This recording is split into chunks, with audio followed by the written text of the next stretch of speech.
उसका नाना जेल में है। लेकिन मैंने उस बच्ची से पूछ लिया कि बेटे ये सारी बातें आपने अपनी मम्मी को क्यों नहीं बताई?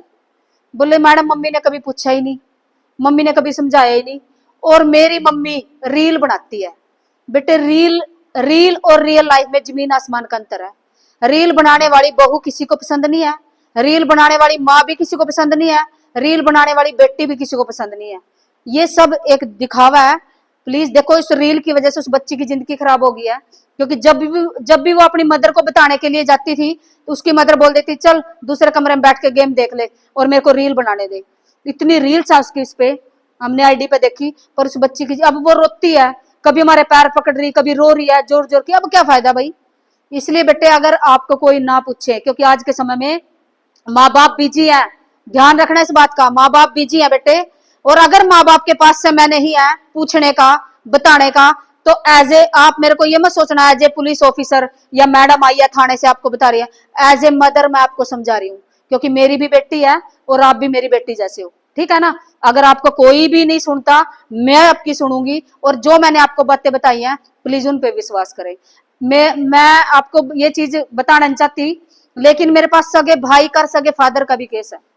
इसलिए बेटे किसी पे विश्वास ना करें, विश्वास सब पे करें, सारी दुनिया भी ऐसी नहीं है। पर जब बात गलत काम की आती है ना, बैड टच की आती है, किसी को नहीं बचाना है, अपने अपने आप को बचाना है। अगर आप किसी से शेयर नहीं करोगे तो समझ लो दूसरों को बचा रहे हो आप। ममिद्दी के सरकारी स्कूल से मेरे पास एक 3rd क्लास की लड़की आई।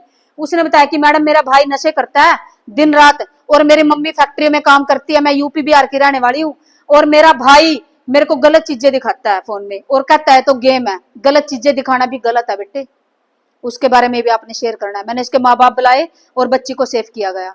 फिर हमारे पास जगाधरी के सरकारी स्कूल से भी एक लड़की आई 5th क्लास की।